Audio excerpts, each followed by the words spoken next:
नमस्कार। आज हम एक बहुत ही दिलचस्प विषय पर बात कर रहे हैं, पृथ्वी पर जीवन का इतिहास, मतलब एवोल्यूशनरी बायोलॉजी। हाँ, ये कहानी अरबों साल पुरानी है। हमारे पास कुछ स्रोत हैं जो इस पूरी यात्रा को यूनिवर्स, स्टार्स और अर्थ के बनने से लेकर लाइफ फॉर्म्स के विकास तक दिखाते हैं। तो चलिए देखते हैं इसमें क्या खास है। बिल्कुल। एक बात मुझे हमेशा फैसिनेटिंग लगती है, जब हम तारे देखते हैं, हम असल में पास्ट में देख रहे होते हैं। उनकी रोशनी को हम तक आने में लाखों साल लग जाते हैं। सही कहा। और सोचिए, ये यूनिवर्स लगभग 13.8 अरब साल पुराना है और हमारी पृथ्वी जो करीब 4.5 अरब साल पहले बनी, वो इस विशाल ब्रह्मांड में बस एक कण जैसी है। तो यहाँ जीवन की शुरुआत, ओरिजिन ऑफ लाइफ, ये कैसे हुआ? ये एक बहुत बड़ा सवाल है। हाँ, बिग बैंग थियरी से शुरू करें तो एक बड़ा एक्सप्लोजन, यूनिवर्स फैला, ठंडा हुआ, हाइड्रोजन हीलियम बने, फिर गैलेक्सीज, तारे, और फिर हमारी पृथ्वी बनी। शुरू में तो यहाँ कोई एटमॉस्फेयर था ही नहीं, सिर्फ गैसें जैसे water vapour, methane, carbon dioxide, ammonia. हाँ बिल्कुल। फिर सूरज की यूवी रेज ने पानी को तोड़ा, ऑक्सीजन बनी, धीरे धीरे ओजोन लेयर भी बनी, और फिर बारिशें हुई जिनसे ओशंस बने। अच्छा, और जीवन वो कब आया? जीवन पृथ्वी बनने के लगभग 500 मिलियन साल बाद आया, मतलब करीब 4 अरब साल पहले। इतनी जल्दी कैसे? क्या बाहर से आया, वो पैनस्पेर्मिया वाला आइडिया? कुछ वैज्ञानिक ऐसा मानते हैं। पहले तो लोग ये सोचते थे कि जीवन सड़ी गली चीजों से अपने आप पैदा हो जाता है, स्पॉन्टेनियस जेनरेशन। हाँ, वो तो पुरानी बात हो गई। बिल्कुल। लुइस पैस्चर ने प्रयोगों से ये साबित कर दिया कि जीवन केवल प्री एग्जिस्टिंग लाइफ से ही आ सकता है। लेकिन फिर सबसे पहला जीवन वो कहाँ से आया? यही बना? ओपारिन और हेल्डेन का विचार था कि ये नॉन लिविंग ऑर्गेनिक मॉलिक्यूल्स से बना होगा, मतलब केमिकल एवोल्यूशन से। अच्छा, जैसे आरएनए, प्रोटीन। मतलब CH4, NH3 था, ऑक्सीजन नहीं। और एसएल मिलर का वो प्रयोग 1953 वाला। हाँ, उन्होंने लैब में वैसी ही कंडीशंस बनाकर अमीनो एसिड्स बनाने में सफलता पाई। अमीनो एसिड्स जो प्रोटीन बनाते हैं। और बाद में शुगर्स, नाइट्रोजन बेसेस, फैट्स भी बने। हाँ, दूसरे प्रयोगों में। और मजे की बात यह है कि मीटियोराइट एनालिसिस में भी ऐसे ही कंपाउंड्स मिले हैं। कमाल है। पर वो पहली कोशिका जैसी चीज, सेल्फ रेप्लिकेटिंग मेटाबॉलिक कैप्सूल, वो कैसे बनी? ये अब भी पूरी तरह से समझा नहीं गया है। ये एक बड़ा रहस्य है। शायद पहले नॉन सेल्यूलर लाइफ फॉर्म्स बने, जैसे आरएनए या प्रोटीन के बड़े मॉलिक्यूल्स, जिन्हें जाइंट मॉलिक्यूल्स कह सकते हैं। ये करीब 3 अरब साल पहले हुआ होगा। और फिर सेल्यूलर लाइफ? हाँ, पहले सेल्यूलर फॉर्म ऑफ लाइफ, शायद सिंगल सेल्स, वो करीब 2000 मिलियन साल पहले पानी में ही विकसित हुए। तो बायोजेनेसिस का ये वर्जन कि जीवन नॉन लिविंग मॉलिक्यूल्स से धीरे धीरे बना, ज्यादातर स्वीकार किया जाता है। ओके, तो जीवन शुरू हो गया। अब इसका विकास कैसे हुआ, ये इतनी विविधता कैसे आई?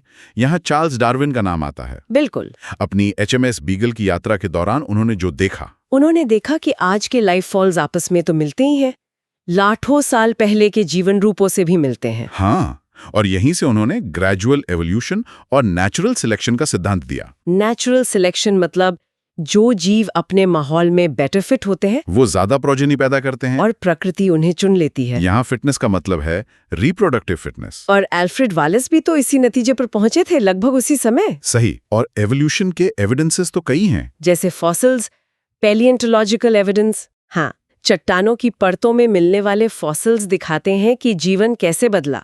फिर कंपैरेटिव एनाटॉमी और मॉर्फोलॉजी है। अच्छा, जैसे मैमल्स के 4 लिम्स की हड्डियों का पैटर्न, इंसान, चीता, व्हेल, चमगादड़, सब में एक जैसा बेसिक स्ट्रक्चर। बिल्कुल, ये होमोलोगस स्ट्रक्चर्स हैं जो कॉमन एंसेस्टर्स से डाइवर्जेंट एवोल्यूशन दिखाते हैं। और वही बटरफ्लाई और बर्ड्स के पंख, वो अलग अलग विकसित हुए पर काम एक जैसा करते हैं। हाँ, वो एनालोगस स्ट्रक्चर्स हैं, कन्वर्जेंट एवोल्यूशन का उदाहरण। इसके अलावा बायोकेमिकल और एम्ब्रियोलॉजिकल सपोर्ट भी है। हालांकि अर्नस्ट हैकल के विचारों को बाद में कार्ल अर्नस्ट वॉन बेयर ने सुधारा था। इंग्लैंड वाला इंडस्ट्रियल मिलेनिज्म का उदाहरण भी तो है। हाँ, वो नेचुरल सिलेक्शन का बहुत अच्छा उदाहरण है। इंडस्ट्रियलाइजेशन से पहले सफेद मौत ज्यादा थे, प्रदूषण के बाद काले यानी मेलानाइज्ड मौत ज्यादा हो गए। क्योंकि वो शिकारी से बच पाते थे। बिल्कुल। और इसी तरह पेस्टिसाइड्स के ज्यादा इस्तेमाल से कीड़ों में रेजिस्टेंट वैरायटीज का बनना, ये भी एवोल्यूशन है जो एंथ्रोपोजेनिक एक्शन यानी इंसानी दखल से हो रहा है। डार्विन ने गलापागोस आइलैंड्स पर फिंचेस की अलग-अलग चोंच देखी थी। हाँ, वो अडेप्टिव रेडिएशन का क्लासिक उदाहरण है। एक जगह से शुरू होकर अलग-अलग जरूरत के हिसाब से नई स्पीशीज बन जाना। ऑस्ट्रेलियन मार्supials भी ऐसा ही दिखाते हैं। तो एवोल्यूशन का मैकेनिज्म क्या है? म्यूटेशन या डार्विन वाले छोटे वेरिएशंस? दोनों ही। ह्यूगो डे व्रीज ने म्यूटेशन को सॉल्टेशन कहा, मतलब बड़ा बदलाव। डार्विन ने छोटे धीरे धीरे होने वाले वेरिएशंस की बात की। आज हम जानते हैं कि दोनों ही भूमिका निभाते हैं। और हार्डी-वाइनबर्ग प्रिंसिपल वो क्या कहता है? वो कहता है कि एक पॉपुलेशन में एलील फ्रीक्वेंसीज तब तक स्टेबल रहती हैं, मतलब जेनेटिक इक्विलिब्रियम रहता है, जब तक कि कोई बाहरी फैक्टर उसे ना बदले। जैसे gene migration, genetic drift, mutation, genetic recombination या फिर नेचुरल सिलेक्शन। इनमें से कुछ भी हो तो इक्विलिब्रियम बिगड़ जाता है और एवोल्यूशन होता है। तो एक क्विक टाइमलाइन देखें। पहले सेल्यूलर फॉर्म्स करीब 2000 MYA। हाँ, फिर इन्वर्टिब्रेट्स आए लगभग 500 MYA तक, जॉलेस फिश करीब 350 MYA, सीवीड्स और पौधे वो करीब 320 MYA। पौधे जमीन पर जानवरों से पहले आए। और फिर जानवर जमीन पर आए। शायद लोबफिन्स मछलियों से एम्फीबियंस बने। हाँ, ऐसा माना जाता है। एम्फीबियंस से फिर रेप्टाइल्स विकसित हुए और फिर आया रेप्टाइल्स का युग, डायनासॉर्स। पर वो तो खत्म हो गए करीब 65 MYA। हाँ, अचानक। कारण पर बहस है, शायद कोई एस्ट्रॉइड टकराया था। और मैमल्स? वो पहले छोटे थे, डायनासॉर्स के जाने के बाद उन्हें फैलने का मौका मिला। और फिर आता है मानव विकास, origin and evolution of man. ये कब शुरू हुआ? लगभग 15 MYA। ड्रायोपिथिकस और रामापिथिकस जैसे प्राइमेट से कहानी शुरू होती है, जो वानर जैसे दिखते थे। हाँ, फिर करीब 3-4 मिलियन ईयर पूर्वी अफ्रीका में इंसान जैसे प्राइमेट सीधे चलने लगे। 2 मिलियन ईयर तक ऑस्ट्रेलोपिथेसीन्स थे जो पत्थर के हथियार इस्तेमाल करते थे। फिर होमो हैबिलिस, जिनकी ब्रेन कैपेसिटी 650 से 800 सीसी थी। हाँ, फिर होमो इरेक्टस लगभग 6.5 मिलियन ईयर पहले, जिनका ब्रेन 900 सीसी था और शायद वो मांस खाते थे। और निएंडरथल मैन, ब्रेन कैपेसिटी तो हमसे भी ज्यादा थी, 1400 सीसी। हाँ, वो करीब 1 लाख से 40,000 साल पहले तक थे। वो खाल पहनते थे, औजार बनाते थे और शायद मृतकों को दफनाते भी थे। और आखिर में होमो सेपियंस, आधुनिक मानव। हाँ, जो अफ्रीका में विकसित हुए और फिर पूरी दुनिया में फैल गए। एग्रीकल्चर यानी खेती करीब 10,000 साल पहले शुरू हुई। तो ये पूरी कहानी केमिकल एवोल्यूशन से शुरू होकर नेचुरल सिलेक्शन से होते हुए, जिसके सबूत फॉसिल्स, एनाटॉमी, जेनेटिक्स में है, हम तक पहुंचती है। बिल्कुल। ये समझना कि हम इस लंबी यात्रा का हिस्सा हैं, काफी हम्बलिंग है। हाँ, तो इस सब जानने का मतलब क्या है? ये हमें पृथ्वी पर जीवन की इस इनक्रेडिबल जर्नी को समझने में मदद करता है। यहाँ एक बात सोचने वाली है।